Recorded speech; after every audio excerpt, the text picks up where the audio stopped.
Hello दोस्तों, नमस्कार। स्वागत है आपका एक बार फिर से मेरे चैनल पे। चलिए शुरू करते हैं। हमारा 7वां टेस्ट, हमारे 6 टेस्ट हो गए हैं, ये 7वां टेस्ट है। तो अगर आपने 6 टेस्ट नहीं देखे हैं तो जाके देख लीजिए, उसमें करंट अफेयर्स भी साथ में है और करंट अफेयर्स की अलग से मैंने क्लासेस ली हैं, तो उनको भी जाके आप देख सकते हैं। अगर आप चैनल पे नए हैं तो प्लीज़ चैनल को सब्सक्राइब कर दीजिए। चलिए बढ़ते हैं आगे की तरफ हम और देखते हैं हमारे आज के प्रश्नों को सॉल्व करने की कोशिश करते हैं। ठीक, आज का हमारा पहला प्रश्न है, words game athlete of the year 2021 किसने जीता है। इम्पॉर्टेंट क्वेश्चन है, तो इसे जीता है परत्तु रविंद्रन श्रीजेश ने। ठीक है, अगला प्रश्न है, भाषा सर्टिफिकेट सेल्फी अभियान किसकी एक पहल है। तो ये है शिक्षा मंत्रालय की। ठीक है, शिक्षा मंत्रालय ने एक भारत श्रेष्ठ भारत के तहत एक अभियान भाषा प्रमाण पत्र सेल्फी शुरू किया है। ठीक है, चलिए अगला प्रश्न देखते हैं। अगला प्रश्न है हमारा, आर्थिक सर्वेक्षण 2021-22 के अनुसार निम्नलिखित में से कौन सा भारतीय अर्थव्यवस्था के विभिन्न क्षेत्रों पर महामारी के प्रभाव का सही बढ़ता क्रम है।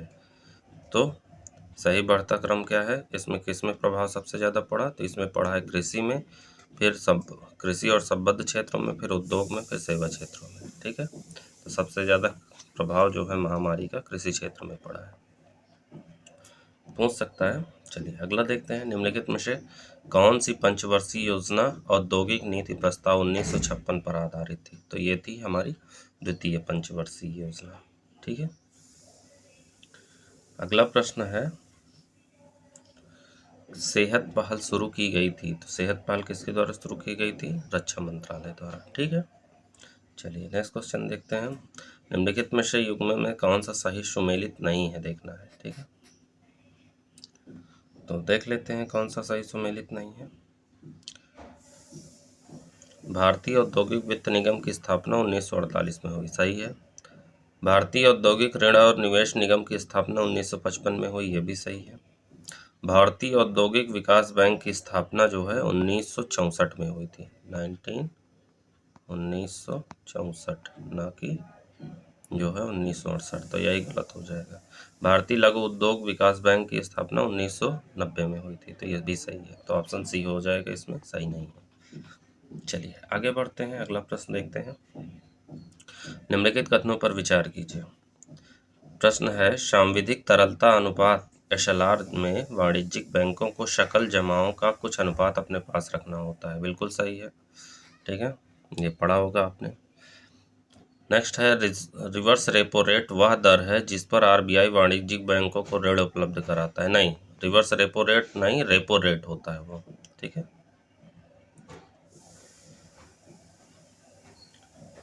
तो इसमें क्या हो जाएगा, केवल ऑप्शन 1। नेक्स्ट क्वेश्चन है कि करवे समिति का संबंध है। तो करवे समिति का संबंध लघु उद्योग से है। ठीक है, चलिए आगे बढ़ते हैं। निम्नलिखित में से कौन सा बजट 2022-23 में दिए गए सब्सिडी का अनुमान का सही बढ़ता क्रम है। तो जो है इसमें पेट्रोलियम जो है सबसे ज़्यादा सब्सिडी, फिर उर्वरक, फिर खाद। ठीक है, अच्छा सही बढ़ता क्रम क्या है। ठीक है, तो सबसे कम पेट्रोलियम में, फिर उर्वरक में, फिर खाद में, सबसे ज़्यादा खाद में सब्सिडी दी गई। ठीक है, और पूछेगा कितनी, वो नहीं पूछेगा। ठीक है, कितनी दी गई वो नहीं पूछेगा। हाल ही में राष्ट्रीय सांख्यिकी कार्यालय एनएसए द्वारा जारी किए गए आंकड़े भारतीय अर्थव्यवस्था 2020-21 में कितने प्रतिशत अनुबंधित है। तो ये अनुबंधित है 6.6%। ठीक है, चलिए अगला प्रश्न देखते हैं। अगला प्रश्न हमारा कहता है, निम्नलिखित कथनों पर विचार कीजिए। हाल ही में भारत के सबसे शक्तिशाली सुपर कंप्यूटर परम प्रवेग IISc बेंगलुरु में स्थापित किया गया था, सही है। परम प्रवेग को centre for development of advance computing CDAC द्वारा डिज़ाइन किया गया है, यह भी सही है। तो ऑप्शन सी हो जाएगा, दोनों। ठीक है, चलिए आगे बढ़ते हैं, अगला प्रश्न देखते हैं। अगला प्रश्न कहता है, वर्ष 2021 तक विदेशी मुद्रा भंडार के मामले में भारत की रैंक क्या थी। तो भारत की रैंक 4थी थी। ठीक है, 2021 तक पूछा है। नेक्स्ट है, भारत में गरीबी का आकलन किसके द्वारा किया जाता है? तो ये नीति आयोग द्वारा किया जाता है। ठीक है, चलिए आगे देखते हैं। नेक्स्ट क्वेश्चन है, बेसल समझौता किससे संबंधित है? बैंकिंग से। ठीक है, बेसल मानक जो है बैंकिंग से संबंधित है। केंद्रीय बजट 2022 के अनुसार आभासी डिजिटल संपत्ति से होने वाली आय पर कितना प्रतिशत शुल्क लगाया जाएगा? वो लगाया जाएगा 30%। ठीक है, याद रखिएगा। चलिए अगला प्रश्न देखते हैं। अगला प्रश्न है कि ऑपरेशन गंगा कब शुरू किया गया था? तो ऑपरेशन गंगा जो है 26 फरवरी 2022 को शुरू किया गया। इम्पॉर्टेंट है, याद रखिएगा। ठीक है, ऑपरेशन गंगा है क्या, वो भी जान लीजिए। ऑपरेशन गंगा यूक्रेन में फंसे सभी भारतीयों को निकालने के लिए शुरू किया गया था। ठीक है, नेक्स्ट है, निम्नलिखित में से भारत निम्नलिखित में से भारतीय प्रतिभूति एवं विनिमय बोर्ड सेबी के कार्य क्या हैं? तो इसमें सेबी के कार्य देख लेते हैं। Stock exchange, merchant, mutual fund आदि का पंजीकरण करता है। ठीक है, सेबी निवेशक शिक्षा को प्रोत्साहित भी करता है। स्टॉक एक्सचेंज तथा अन्य माध्यमों की जांच एवं उनकी लेखा परीक्षा करता है। तीनों सही है। ठीक है, तो ऑप्शन डी हो जाएगा। चलिए आगे बढ़ते हैं, अगला प्रश्न देखते हैं। अगला प्रश्न है हमारा, निम्नलिखित कथनों पर विचार कीजिए, कौन से कथन सही हैं? अल्पकालिक निर्धन नियमित रूप से गरीब के अंदर बाहर आते जाते रहते हैं। गलत है। निरंतर निर्धन अधिकांश समय धनी रहते हैं, लेकिन कभी कभी दुर्भाग्य के एक अंतराल से गुजरते हैं। गलत है। दोनों में उल्टा दे दिया गया है। ऊपर निरंतर निर्धन हो जाएगा, नीचे अल्पकालिक निर्धन हो जाएगा। तो इसमें ऑप्शन डी हो जाएगा। ठीक है, अगला प्रश्न है हमारा, निम्नलिखित में से किस केंद्रीय क्षेत्र की योजना के लिए पिछले वर्ष आवंटन की तुलना में 2022-23 में बजट आवंटन में वृद्धि नहीं की गई है? तो इसमें किस में वृद्धि नहीं की गई है? मनरेगा में। ठीक है, मनरेगा में वृद्धि नहीं की गई है। जितना आवंटित 2021-22 में हुआ था उतना ही 22-23 में। कितना? 73,000 करोड़ रुपए। ठीक है, चलिए आगे बढ़ते हैं। अगला देखते हैं हमारा प्रश्न क्या है। अगला प्रश्न है हमारा, हाल ही में निम्नलिखित में से किस एशियाई देश ने ब्रह्मोस सुपरसोनिक क्रूज मिसाइल के तट पर आधारित एंटी शिप संस्करण की आपूर्ति के लिए ब्रह्मोस एरोस्पेस प्राइवेट लिमिटेड के साथ एक समझौते पर हस्ताक्षर किए? तो ये है फिलीपींस के साथ। ठीक है, नेक्स्ट है, निम्नलिखित में से कौन रात के समय नदियों में नेविगेशन के लिए मोबाइल ऐप लॉन्च करने वाला पहला राज्य बना है? तो ये राज्य है असम। ठीक है, चलिए आगे बढ़ते हैं। अगला प्रश्न देखते हैं। अगला प्रश्न है हमारा, आर्थिक सर्वेक्षण 2021-22 के संदर्भ में निम्नलिखित कथनों पर विचार कीजिए। ठीक, अप्रैल से दिसंबर 2021 तक सकल जीएसटी संग्रह केंद्र और राज्यों को मिलाकर 10.74 लाख करोड़ था। सही है। ठीक है, आगे दिया है कि सकल मासिक जीएसटी संग्रह अप्रैल से दिसंबर 2021 तक लगातार 1 लाख करोड़ रुपए का आंकड़ा पार कर गया। नहीं पार कर गया, क्योंकि जो है कोविड की दूसरी लहर के बाद गिरावट देखने को मिली है। तो इसमें क्या हो जाएगा? केवल ऑप्शन सही हो जाएगा। अगला है, निम्नलिखित में से किस राज्य में जनसंख्या घनत्व सबसे अधिक है? तो किस राज्य में जनसंख्या का घनत्व अधिक है? पश्चिम बंगाल में। ठीक है, जो ये ऑप्शन दिए गए हैं, इन ऑप्शनों में पश्चिम बंगाल में जनसंख्या घनत्व सबसे अधिक है। ठीक, अगला प्रश्न है, भारत में वस्तु एवं सेवा कर जीएसटी कब लागू हुआ? 1 जुलाई 2017 से। ठीक है, नेक्स्ट है, भारत का पहला ग्राफीन नवाचार केंद्र बनाया जाएगा। तो कहाँ बनाया जाएगा? केरल में। ग्राफीन नवाचार केंद्र केरल में। ठीक, चलिए आगे बढ़ते हैं। एंजल टैक्स के बारे में पूछा है। एंजल टैक्स के संदर्भ में कौन सा कथन सही है? ठीक है, तो एंजल टैक्स के बारे में कौन सा सही है? एंजल टैक्स उन निवेशकों पर लगाया जाता है जो शेयर की अतिरिक्त कीमत से आय अर्जित करते हैं। ठीक है, अगर जितना शेयर है उससे ज़्यादा जो है उसकी कीमत से आय अर्जित कर लिए तो जो है उन पे एंजल टैक्स लगाता है। वर्तमान में इसकी दर 30% है। ठीक है, चलिए अगला प्रश्न है, सूची मिलाना है सूची 1 को सूची 2 से। देखिए, एक तरफ पंचवर्षीय योजनाएं दी गई हैं और एक तरफ दी गई हैं कि किससे संबंधित है। ठीक है, तो प्रथम पंचवर्षीय योजना आधारित है कृषि को प्राथमिकता देने से। द्वितीय है महाल नोबिस मॉडल से, तीसरा है गाडगिल मॉडल से, प्रथम है जो है कृषि, द्वितीय है महाल नोबिस, चतुर्थ है गाडगिल और पंचम पंचवर्षीय है गरीबी उन्मूलन से। तो ऑप्शन सी सही हो जाएगा। ठीक, चलिए आगे बढ़ते हैं, अगला प्रश्न देखते हैं। निम्नलिखित में से, अगला प्रश्न है, निम्नलिखित में से कौन नाबार्ड के वर्तमान चेयरमैन है? तो नाबार्ड के वर्तमान चेयरमैन कौन है? GR चिंतला। ठीक है, GR चिंतला जो है नाबार्ड के वर्तमान चेयरमैन है। अगला प्रश्न है, वित्त मंत्री ने अपने बजट भाषण के दौरान अमृतकाल शब्द का प्रयोग किस संदर्भ में किया था?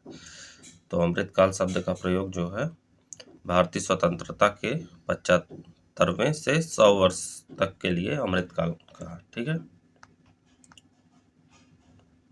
अगला प्रश्न है, हाल ही में सरकार ने यह स्पष्ट किया कि प्रधानमंत्री मातृ वंदना योजना के तहत पति का आधार अनिवार्य नहीं है। यह योजना कब से लागू हुई? तो यह योजना 1 जनवरी 2017 से लागू हुई थी। ठीक है, चलिए आगे बढ़ते हैं। अगला प्रश्न है, केसर का कटोरा परियोजना सेफ्रॉन बाउल प्रोजेक्ट के तहत निम्नलिखित में से किस निकाय ने केसर की खेती के लिए अरुणाचल प्रदेश और मेघालय में स्थानों की पहचान की है? तो ये है उत्तर पूर्वी प्रौद्योगिकी अनुप्रयोग एवं पहुंच केंद्र। ठीक है, नेक्स्ट क्वेश्चन देखते हैं। अप्रैल से नवंबर 2021 के दौरान निम्नलिखित में से कौन सी वस्तु सबसे अधिक निर्यात की गई? तो जो है इसमें पेट्रोलियम उत्पाद सबसे अधिक निर्यात की गई है। ठीक है, कुल निर्यात का लगभग 15%। चलिए आगे बढ़ते हैं, अगला प्रश्न देखते हैं। अगला प्रश्न है हमारा, बाल श्रमिक विद्याधन योजना के संदर्भ में निम्नलिखित में से कौन सा कथन सही नहीं है? ठीक है, तो इसमें से यह योजना के तहत बालक बालिकाओं दोनों को 1000 प्रति माह दिए जाएंगे, यही गलत है। ठीक है, बालक बालिकाओं को, देखिए बालकों को 1000 और बालिकाओं को 1200 रुपये प्रति माह दिया जाएगा। कक्षा 8, 9 और 10 में पढ़ने वाले बच्चों को प्रोत्साहित करने के लिए प्रतिवर्ष 6000 की अतिरिक्त राशि प्राप्त होगी। ठीक है, याद रखिएगा। चलिए आगे देखते हैं।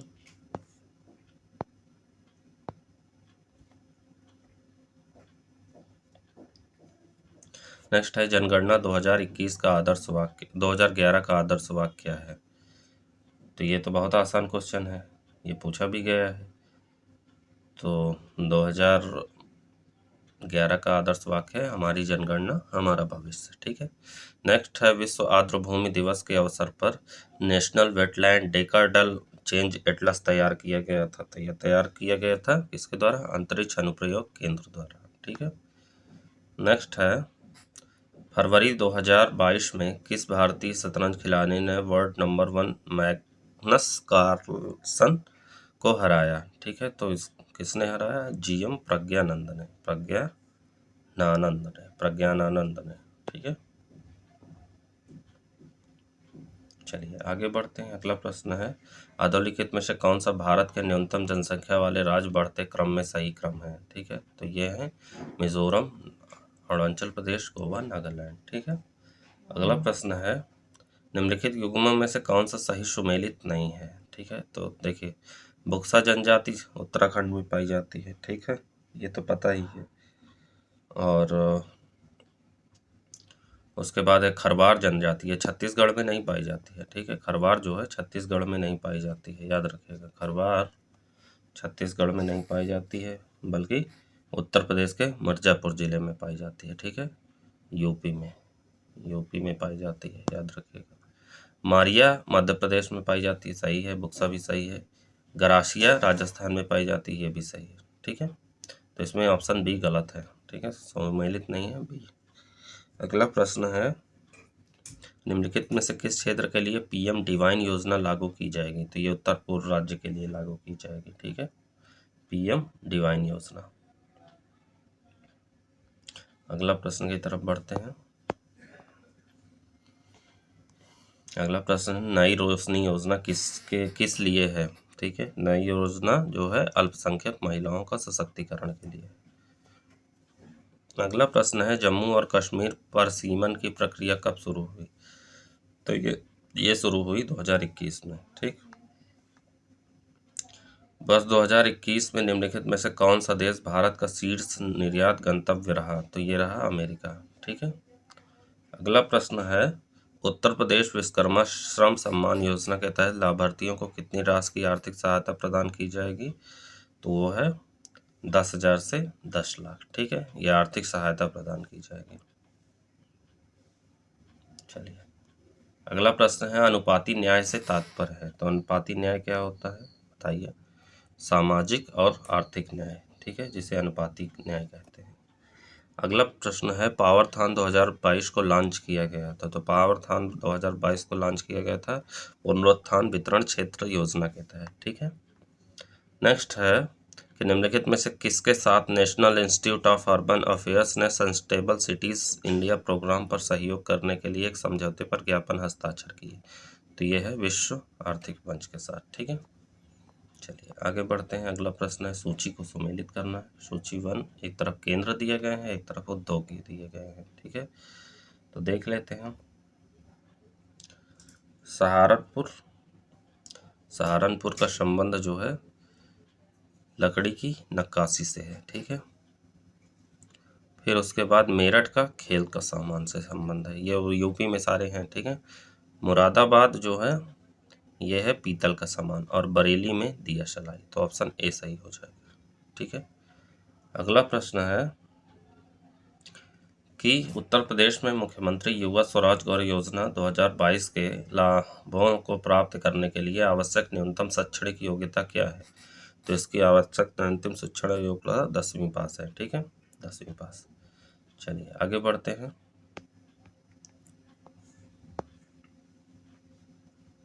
अगला प्रश्न है, बजट 2022-23 के संदर्भ में निम्नलिखित में से कौन समृद्धि प्रोत्साहन के लिए चार प्राथमिकताओं में शामिल नहीं है? ठीक है, तो 4 प्राथमिकताएं हैं, जिसमें पीएम गति शक्ति है, समावेशी विकास है, उत्पादकता वृद्धि और निवेश, ऊर्जा संक्रमण और जलवायु कार्रवाई है, और निवेश का वित्त पोषण है। तो कौन सा शामिल नहीं है? पीएम आवास शामिल नहीं है। ठीक है, नेक्स्ट क्वेश्चन की तरफ बढ़ते हैं। अगला क्वेश्चन हमारा कहता है, निम्नलिखित में से किसे हाल ही में भारत का पहला अन्य प्रभावी क्षेत्र आधारित संरक्षण उपाय OECM स्थल घोषित किया गया है? पहला है, इम्पोर्टेंट है। ठीक है, इम्पोर्टेंट है, याद रखिएगा। तो ये कौन सा है? ये है अरावली जैव विविधता उद्यान। नेक्स्ट क्वेश्चन है कि फरवरी 2022 में नासा ने किस वर्ष अंतर्राष्ट्रीय अंतरिक्ष स्टेशन का ऑपरेशन बंद करने की घोषणा की है? तो ये है 2031 तक। ठीक है, याद रखिएगा। चलिए अगला प्रश्न देखते हैं। वर्ष 2021 में सेवा क्षेत्र के संदर्भ में निम्नलिखित कथनों में कौन सा सही है? ठीक है, वर्ष 2021 में सेवाओं का आयात और निर्यात दोनों बढ़ा है। सही है।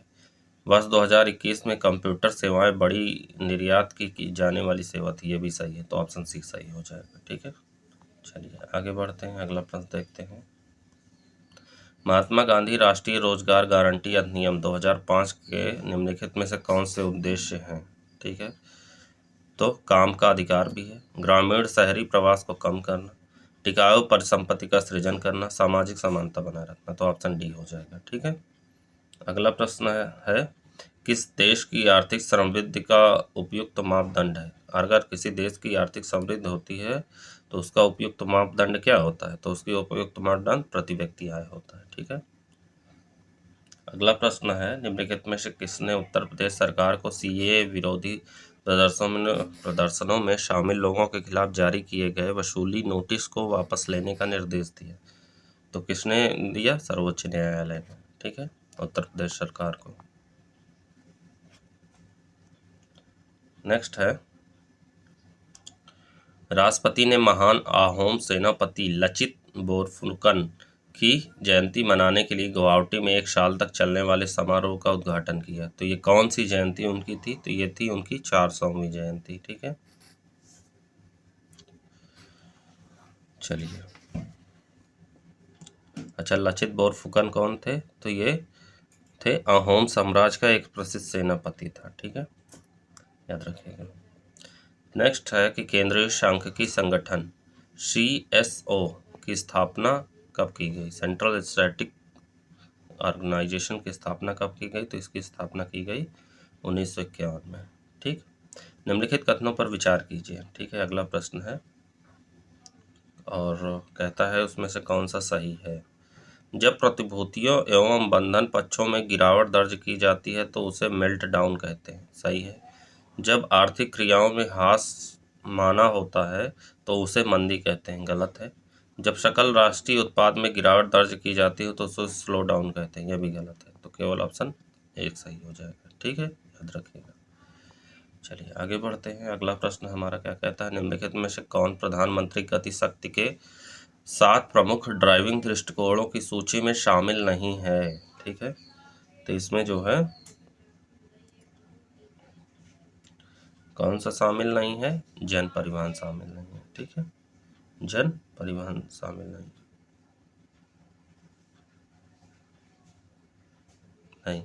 इसमें आईटी संचार शामिल नहीं है, सॉरी, इसमें आईटी संचार शामिल नहीं है। चलिए आगे बढ़ते हैं। अगला देखते हैं, मणि पर्वत के जीर्णोद्धार का कार्य कहाँ से शुरू होता है? तो मणि पर्वत के कार्य का जीर्णोद्धार जो है अयोध्या से शुरू होता है। ठीक, नेक्स्ट है, मेड इन इंडिया परफ्यूम जिसे न्यूयॉर्क में आज़ादी का अमृत महोत्सव कार्यक्रम के हिस्से के रूप में लॉन्च किया गया था, निम्नलिखित में से किस स्थान पर बनाया गया था? तो ये कन्नौज में। ठीक है, कन्नौज में जो है इत्र बनता है। कन्नौज की घटना याद होगी अभी हाल ही में जो हुई थी, भर भर के पैसा पकड़ा गया था। चलिए आगे बढ़ते हैं। निम्नलिखित में से कौन सा कथन सही नहीं है? चुनाव के समय ऐसा होता रहता है। ठीक है, याद रखिए। चलिए अगला प्रश्न देखते हैं, कौन सा कथन सही नहीं है। देश में वर्ष 2020-21 के दौरान कुल खाद्यान्न उत्पादन 300 मिलियन टन से अधिक था, एकदम सही है। कृषि एवं संबद्ध क्षेत्रों में निवेश पिछले कई वित्तीय वर्षों में लगातार बढ़ते रुझान दर्शाता है। नहीं, कृषि में घट रहा है, जो है कोई निवेश करना नहीं चाहता कृषि से, पता नहीं लोग क्यों मुंह मोड़ लेते हैं। वर्ष 2016-17 में भारत में तिलहन उत्पादन में लगातार वृद्धि हुई है, ये सही है। भारत वनस्पति तेल का विश्व का सबसे बड़ा आयातक है, सही है। ठीक है, तो इसमें ऑप्शन बी गलत है। चलिए अगला प्रश्न देखते हैं, एसडीजी इंडिया इंडेक्स 2021 के अनुसार उत्तर प्रदेश को किस श्रेणी में रखा गया है? तो उत्तर प्रदेश को परफॉर्मर की श्रेणी में रखा गया है। ठीक है, प्रछन्न बेरोजगारी, ये तो बहुत आसान क्वेश्चन है, कितनी बार क्लास में पढ़ाया गया होगा। प्रछन्न बेरोजगारी क्या होती है? श्रमिकों की सीमांत उपलब्धता, उत्पादकता जो है शून्य होती है। चलिए अगला प्रश्न देखते हैं, हाल ही में समाचारों में रहे भारत सर्च को निम्नलिखित में से किसके द्वारा विकसित किया गया है? तो भारत सर्च को छत्रपति साहू जी महाराज विश्वविद्यालय द्वारा जो है विकसित किया गया है। निम्नलिखित युग्मों में से कौन सा सही सुमेलित है? तो एक ही सुमेलित है, जाहिर सी बात है। तो देख लेते हैं कौन सा सही सुमेलित है। तो इसमें सही सुमेलित है राउरकेला, जो कि जर्मनी के सहयोग से बना। ठीक है, बता देता हूँ, भिलाई संयंत्र की स्थापना जो है सोवियत संघ के द्वारा हुई। दुर्गापुर इस्पात संयंत्र की स्थापना ब्रिटेन के सहयोग से हुई। ठीक है, और बोकारो की जो है स्थापना सोवियत संघ से हुई। ठीक है, सोवियत संघ से। राउरकेला इसमें जर्मनी, ये जो है सुमेलित है। चलिए आगे बढ़ते हैं, अगला प्रश्न देखते हैं। अगला प्रश्न है कि तारापुर समिति किस क्षेत्र के लिए गठित की गई थी? तो तारापुर गठित की गई थी विदेशी विनिमय में पूंजी खाता परिवर्तनीयता होते। ठीक है, तारापुर समिति का संबंध जो है विदेशी विनिमय में पूंजी खाता परिवर्तनीयता से है। बैंकिंग सेवाओं में सुधार से किससे संबंधित है? दामोदरन समिति। मौद्रिक नीति पर तकनीकी सहायता हेतु किससे संबंधित है? डी सुब्बा राव समिति। और गैर निष्पादित संपत्तियों की रूपरेखा में परिवर्तन है तो PR खन्ना समिति। ठीक है, याद रखिएगा। चलिए आगे बढ़ते हैं।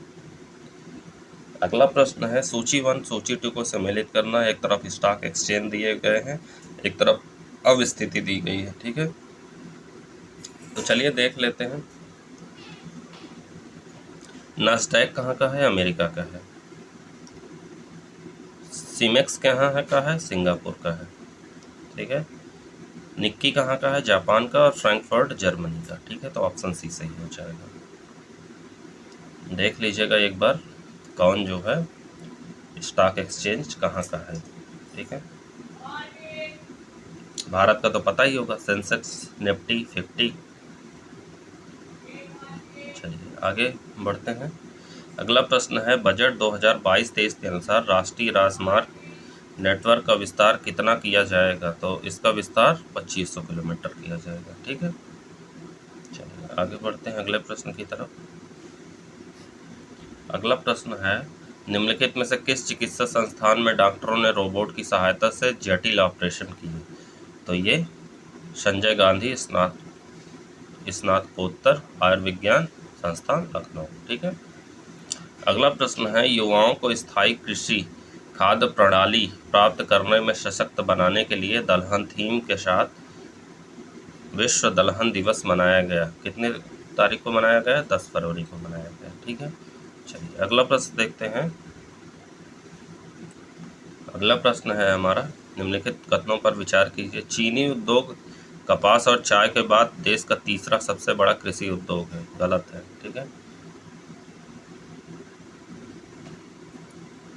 भारत की अर्थव्यवस्था के लिए गन्ना और चीनी उद्योग के महत्व का अंदाजा इसी बात से लगाया जा सकता है कि ये कपास के बाद देश का दूसरा सबसे बड़ा, तीसरा नहीं दूसरा, ठीक है, सबसे बड़ा कृषि आधारित उद्योग है। ठीक है, याद रखें। अगला है, गन्ना खरीदने के लिए चीनी मिलों को गन्ना आरक्षण क्षेत्र के भीतर किसानों से फसल खरीदना अनिवार्य है। तो दूसरा ऑप्शन सही है। ठीक है, इसमें केवल बी हो जाएगा। ठीक है, दूसरा। चलिए आगे बढ़ते हैं। अगला प्रश्न है, वैश्विक भुखमरी सूचकांक कौन प्रकाशित करता है? तो इसे concern world wide and wealth thinker helps के द्वारा जो है प्रकाशित किया जाता है। ये दोनों संयुक्त रूप से वार्षिक रिपोर्ट जो है प्रकाशित करते हैं। अगला प्रश्न है, भारत में मुद्रा संबंधी नोटों की निर्गमन प्रणाली आधारित है। किस पे आधारित है? न्यूनतम कोष प्रणाली पर। ठीक है, चलिए अगला देखते हैं। भारत में निम्नलिखित में से किस देश को आधार कार्ड के समान एकात्मक डिजिटल पहचान फ्रेमवर्क को लागू करने के लिए अनुदान प्रदान करने हेतु सहमत हो गया है? तो ये है श्रीलंका। ठीक है, श्रीलंका के साथ। चलिए आगे बढ़ते हैं, अगला प्रश्न देखते हैं।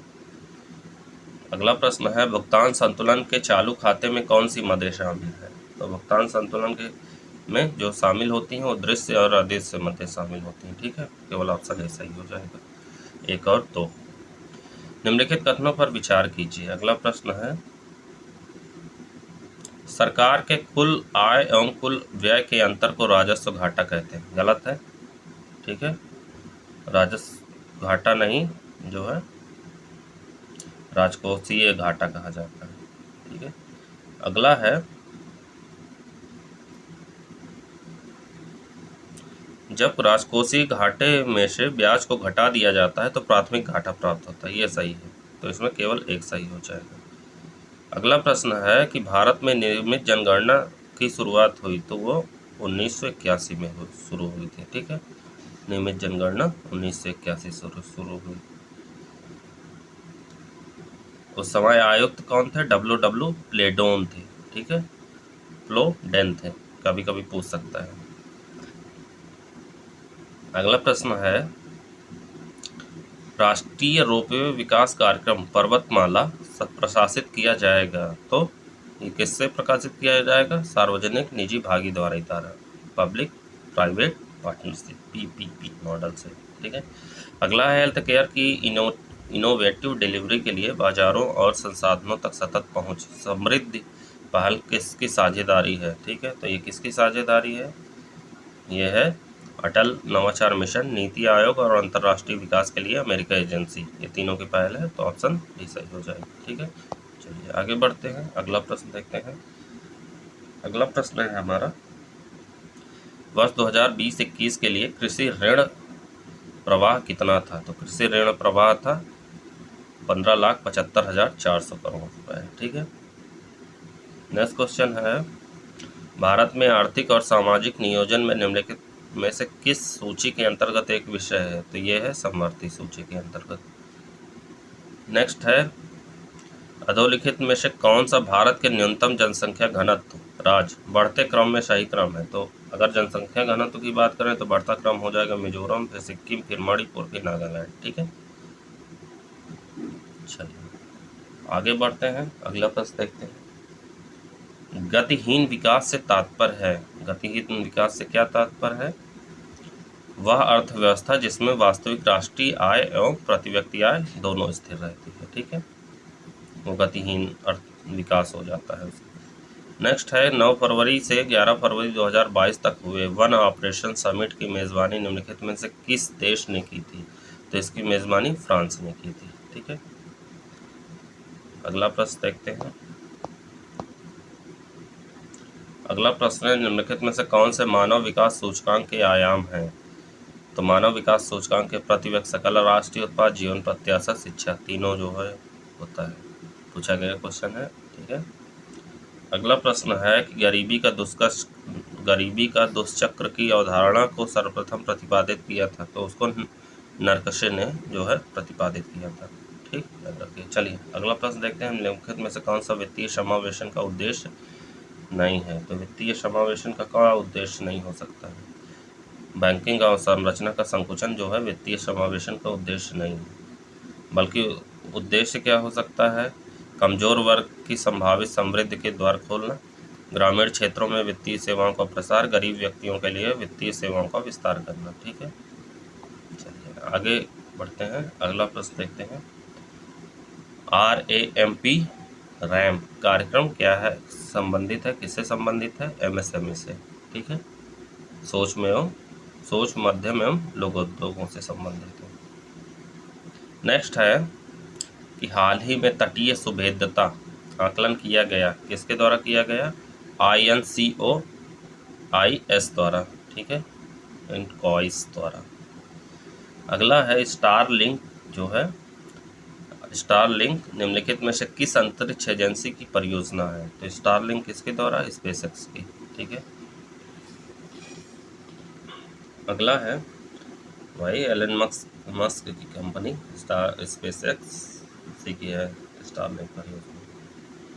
चलिए अगला प्रश्न है किसान उत्पादक संगठन या पीओस के संदर्भ में निम्नलिखित में से कौन सा सही है? तो इसमें देखिए, एफपीओ का गठन और प्रचार उत्पाद क्लस्टर क्षेत्र की रणनीति और विशेष वस्तु आधारित रणनीति पर निर्धारित करता है, सही है। जनवरी 2022 तक इस योजना के तहत लगभग 2000 एफपीओ पंजीकृत किए जा चुके हैं, यह भी सही है, तो ऑप्शन सी सही हो जाएगा। ठीक है, चलिए अगला प्रश्न देखते हैं। वर्ष 2011 की जनगणना के अनुसार उत्तर प्रदेश में निम्नलिखित धर्मों की जनसंख्या का सही अवरोही क्रम है, क्या है? अवरोही क्रम पूछा है। ठीक है, तो अवरोही क्रम में हो जाएगा बौद्ध, जैन, सिख, ईसाई, सिख। ठीक है, बौद्ध, जैन, ईसाई, सिख, उत्तर प्रदेश का पूछा है। ठीक है, तो बौद्ध, जैन, ईसाई, सिख, उसके बाद क्या हो जाएगा? मुस्लिम हो जाएगा, उसके बाद हो जाएगा हिंदू। ठीक है, चलिए आगे बढ़ते हैं, अगला प्रश्न देखते हैं। भारत में न्यूनतम समर्थन मूल्य की सिफारिश कौन करता है? तो ये तो बहुत आसान क्वेश्चन है, कृषि लागत एवं मूल्य आयोग, CACP द्वारा। ठीक है, आगे देखते हैं।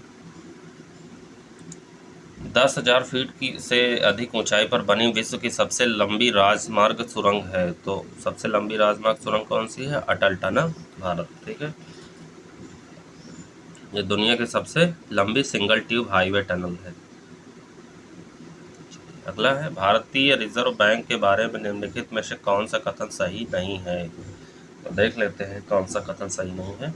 इसमें देखिए, यह सभी प्रकार के करेंसी नोटों को जारी करता है, सभी प्रकार के नोटों को जारी नहीं करता है, बल्कि 1 रुपए के करेंसी नोट एवं सिक्के भारत सरकार द्वारा जारी किया जाता है। ठीक है, तो यही गलत हो गया।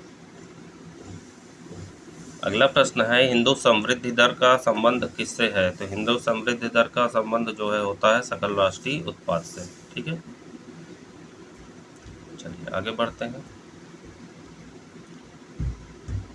हमारा अगला प्रश्न, राष्ट्रीय कृषि सहकारी विपणन संघ नेफेड की स्थापना की गई थी, तो नेफेड की स्थापना कब की गई थी? 1958 में। नेक्स्ट है भारत में एक मार्ग एक्ट कब लागू हुआ? तो एक मार्ग एक्ट 1937 में लागू हुआ। नेक्स्ट है, हाल ही में भारतीय प्राणी सर्वेक्षण JSI के वैज्ञानिकों ने किस जानवर की एक नई स्तनपायी प्रजाति की खोज की है? तो ये स्तनपायी कौन सी है? मकॉक। ठीक है। अगला है, वैश्विक लोकतंत्र सूचकांक 2021 में भारत की रैंकिंग क्या थी? तो भारत की रैंकिंग 46वीं थी। ठीक।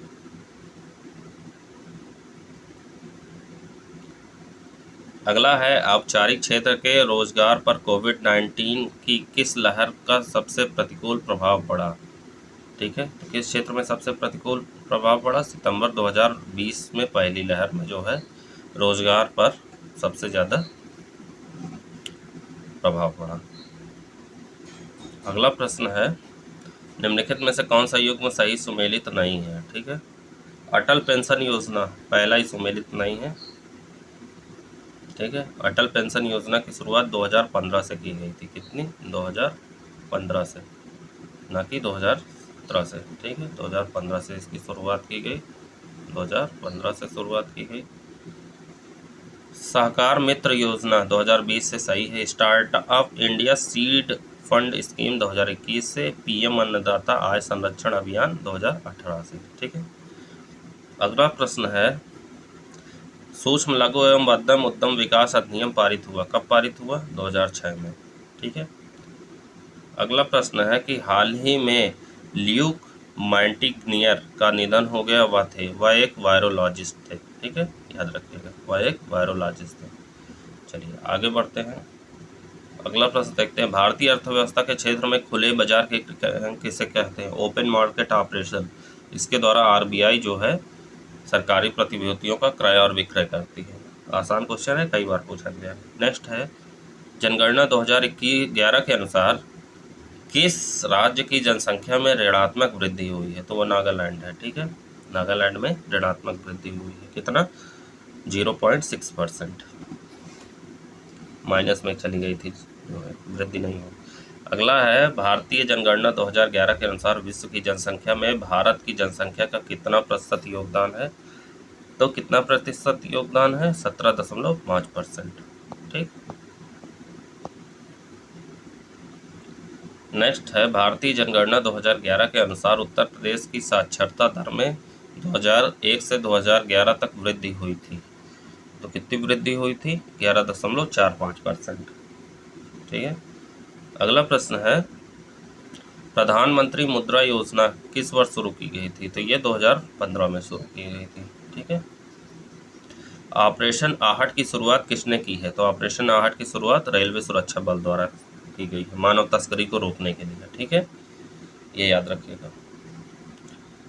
अगला है, भारत के कोविड-19 टीकाकरण कार्यक्रम के संदर्भ में 18 वर्ष या उससे अधिक आयु के व्यक्तियों को कोविड टीकाकरण के लिए पात्र बनाया गया था 1 मई 2021 को। ठीक है, चलिए आगे देखते हैं। हमारा अगला प्रश्न है कि वर्ष 2011 की जनगणना के अनुसार निम्नलिखित में से किस राज्य की जनसंख्या सबसे अधिक है? तो जो है महाराष्ट्र की जनसंख्या सबसे अधिक है। इसमें जो ऑप्शन दिए गए हैं इसमें महाराष्ट्र की जनसंख्या, हालांकि उत्तर प्रदेश की, कंफ्यूज मत हो जाएगा कि मैंने महाराष्ट्र बोल दिया तो गलत। नीचे जो दिया गया है इसमें महाराष्ट्र की सबसे अधिक है। वैसे तो उत्तर प्रदेश, फिर महाराष्ट्र, फिर बिहार, फिर पश्चिम बंगाल, फिर आंध्र प्रदेश। ठीक है, आंध्र प्रदेश 5वें नंबर पे आएगा, पश्चिम बंगाल आएगा चौथे पे, बिहार तीसरे पे, दूसरे पे महाराष्ट्र, पहले पे उत्तर प्रदेश। ठीक है। नेक्स्ट है, भारतीय जनगणना 2011 के संदर्भ में उत्तर प्रदेश से संबंधित निम्नलिखित कथनों पर विचार कीजिए। ठीक है, तो इसको देख लेते हैं। उत्तर प्रदेश की कुल साक्षरता दर कुल देश की साक्षरता दर से अधिक है। गलत है। ठीक है, सही नहीं है। उत्तर प्रदेश की कुल साक्षरता दर 67% है और जो है देश की कुल 74% है, तो ये गलत हो गया। उत्तर प्रदेश की साक्षरता दर में 11.36% की दशकीय वृद्धि हुई है, तो ये सही है। उत्तर प्रदेश में महिला व पुरुषों की साक्षरता के मध्य 20.1% का अंतर है, ये भी सही है। उत्तर प्रदेश का सर्वाधिक साक्षरता जिला कानपुर नगर है, गलत है। सर्वाधिक साक्षरता जिला कौन सा है? गौतम बुद्ध नगर। ठीक है, तो इसमें ऑप्शन सी सही हो जाएगा। चलिए आगे बढ़ते हैं, अगला प्रश्न देखते हैं। हाल ही में किए गए एक अध्ययन के अनुसार निम्नलिखित में से कौन एक सकारात्मक विकिरण प्रभाव प्रदर्शित करता है? तो जल और पृथ्वी दोनों सकारात्मक विकिरण प्रभाव प्रदर्शित करते हैं, ऑप्शन सी सही हो जाएगा। अगला प्रश्न है, उत्तर प्रदेश के एक निम्नलिखित में से किस जिले में यूरेनियम पाया जाता है? तो किस जिले में पाया जाता है? सोनभद्र में। ठीक है, अगला प्रश्न है, भारत में निम्नलिखित में से किन स्थानों में पेट्रोकेमिकल उद्योग अवस्थित है? तो पेट्रोकेमिकल उद्योग जो है उद्योग अवस्थित है मुंबई में, मथुरा में और गुवाहाटी में। ठीक है, ऑप्शन सी सही हो जाएगा। चलिए आगे बढ़ते हैं, अगला प्रश्न देखते हैं। अगला प्रश्न है, दिए गए विकल्पों में से उत्तर प्रदेश के निम्नलिखित जिलों में से कहाँ सबसे कम जनसंख्या निवास करती है? तो सबसे कम जनसंख्या बरेली में निवास किए गए हैं, जो दिए गए हैं इनमें। ठीक है, इसमें बरेली जो है ऑप्शन सही हो जाएगा। ठीक है, नेक्स्ट है, महामंदी किस वर्ष घटित हुई थी? तो ये 1929 में घटित हुई थी। कई बार पूछा गया प्रश्न है, ग्रेट डिप्रेशन जिसे कहते हैं, द ग्रेट डिप्रेशन जो हुआ था वो 1929 में हुआ था। अगला प्रश्न है, हाल ही में निम्नलिखित में से कौन पहली भारतीय plastic waste neutral FMCG company बन गई है? तो कौन सी बन गई है? ये है डाबर। ठीक है, प्लास्टिक वेस्ट न्यूट्रल डाबर बन गई है। नेक्स्ट है, निम्नलिखित में से कौन राष्ट्रीय एकल खिड़की प्रणाली NSWS में शामिल होने वाला पहला केंद्र शासित प्रदेश बन गया है? तो जम्मू और कश्मीर। ठीक है, याद रखिएगा, इंपॉर्टेंट दोनों क्वेश्चन है, ये भी और ये भी। चलिए आगे बढ़ते हैं, अगला प्रश्न देखते हैं।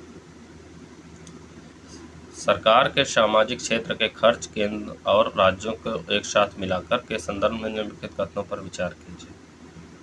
ठीक, इस क्षेत्र की निधि सकल घरेलू उत्पाद GDP का 8% से अधिक है, सही है।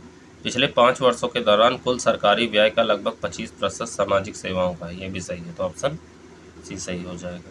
चलिए आगे बढ़ते हैं, अगला प्रश्न देखते हैं। सूची दी गई है और उसको सुमेलित करना है। ठीक है, एक तरफ संयुक्त राष्ट्र अंतर्राष्ट्रीय वर्ष है, एक तरफ वर्ष दिया गया है। ठीक है, तो किस वर्ष क्या हुआ देख लेते हैं। देखिए, अंतर्राष्ट्रीय कंदन वर्ष 2023। फिर उसके बाद है अंतर्राष्ट्रीय बाल उन्मूलन वर्ष। अंतर्राष्ट्रीय बाल उन्मूलन वर्ष जो है कब मनाया गया? तो ये मनाया गया 2021 में।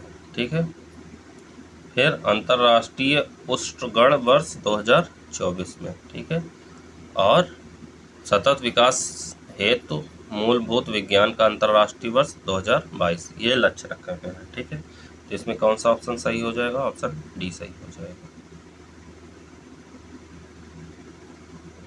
चलिए आगे बढ़ते हैं, अगला प्रश्न देखते हैं। अगला प्रश्न है, विशेष आहरण अधिकार SDR के मूल्य निर्धारण हेतु निम्नलिखित में से कौन सी मुद्रा शामिल नहीं होती है? ठीक है, तो इसमें जो है रूबल शामिल नहीं होती है, बाकी पाउंड स्टर्लिंग, यूरो, रेमेनबी, इन सबको शामिल किया गया है। और कौन सा है? अमेरिकी डॉलर है, यूरो है, चीनी मुद्रा है, जापानी येन है। ठीक है, याद रखिएगा,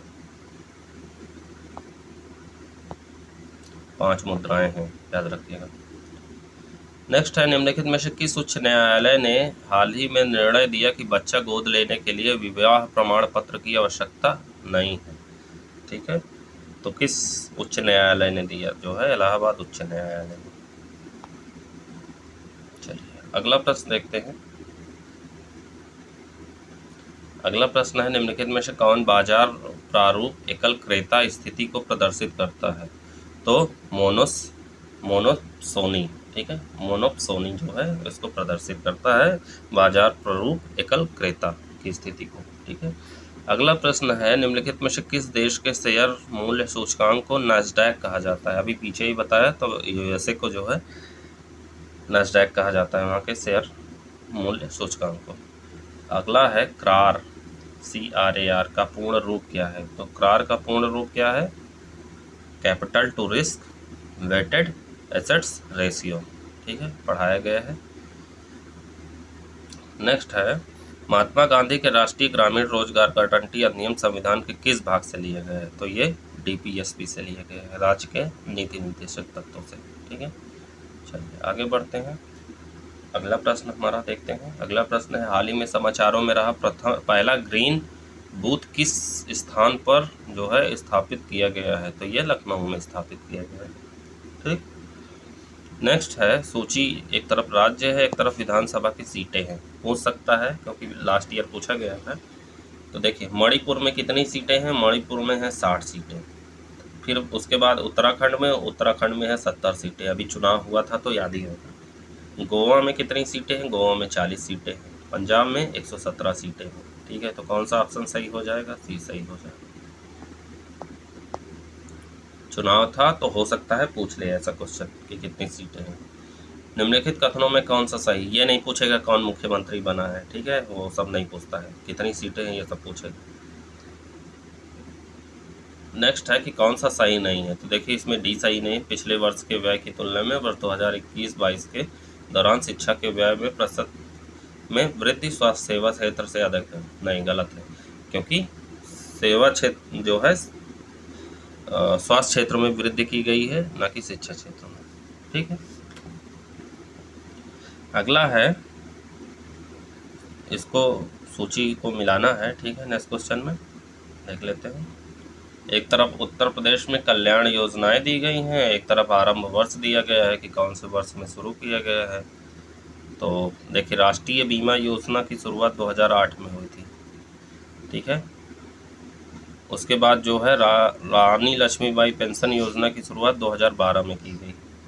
फिर राष्ट्रीय ग्रामीण स्वास्थ्य मिशन की शुरुआत 2005 में की गई। पंचायत मित्र योजना की शुरुआत 2006 में की गई। तो ऑप्शन डी सही हो जाएगा।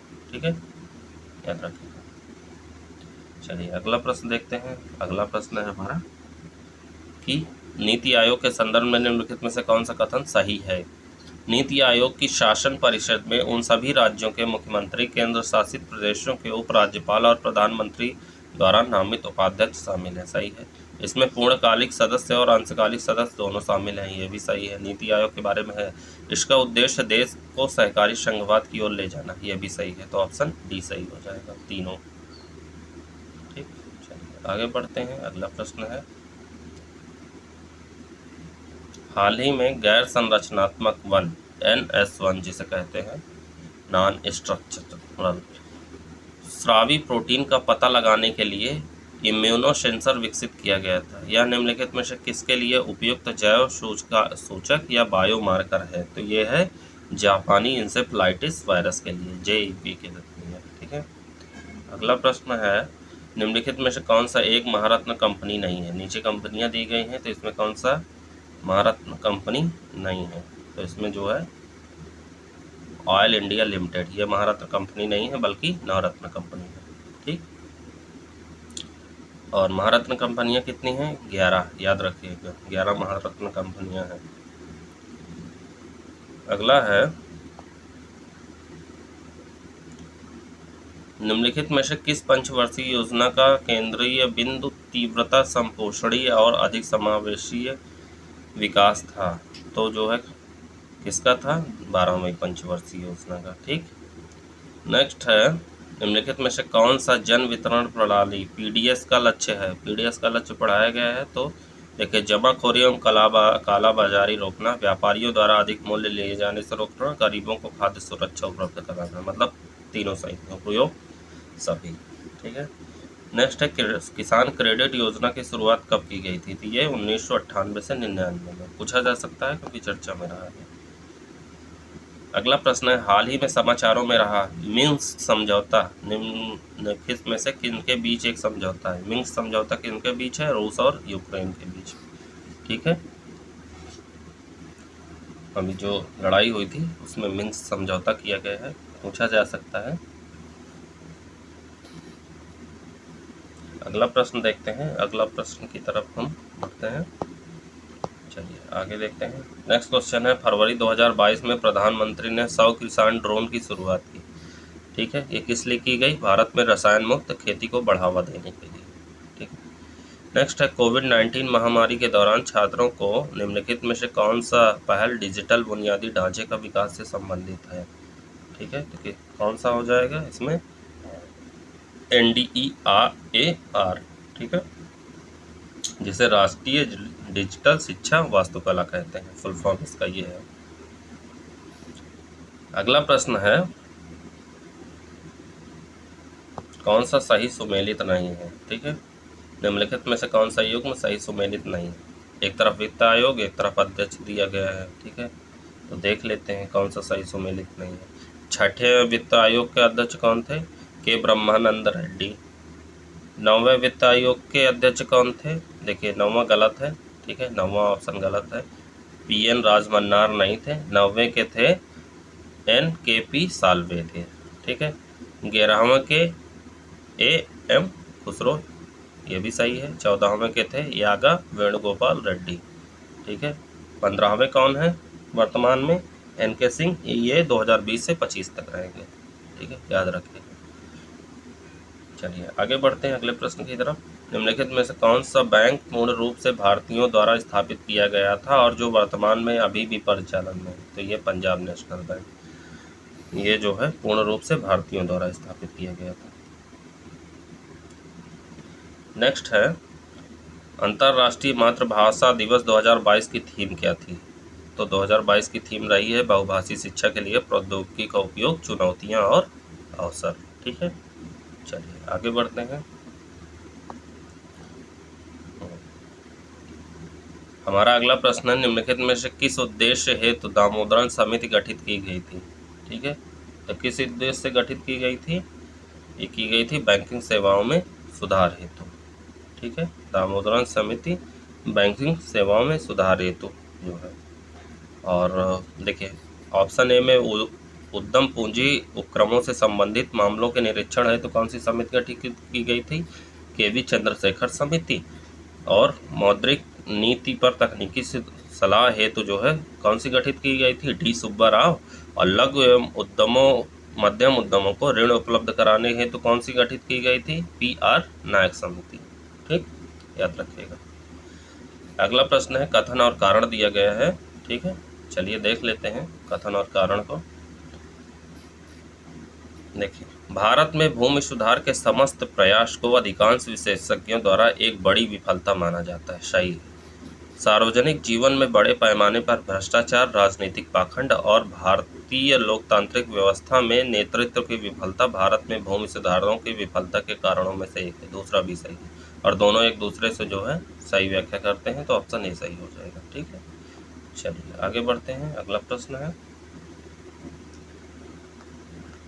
अगला प्रश्न है हमारा कि भारत में मुद्रास्फीति मापने का सबसे लोकप्रिय माप क्या है? तो थोक मूल्य सूचकांक है। ठीक है, लाफर वक्र प्रदर्शित करता है, तो लाफर वक्र कर की दरों एवं सरकारी आय के मध्य संबंधों को जो है दर्शाता है। अगला प्रश्न है, फ्रंटियर्स 2022 रिपोर्ट जारी की गई किसके द्वारा? संयुक्त राष्ट्र पर्यावरण कार्यक्रम द्वारा। ठीक है, तो ये हमारे हो गए 150 क्वेश्चन आज का टेस्ट। यह हमारा 7th टेस्ट था। ठीक है, मिलते हैं अगले टेस्ट में, तब तक के लिए जय हिंद, जय भारत। आप लोग चैनल पर नए हैं तो सब्सक्राइब कर लीजिए। Thank you so much.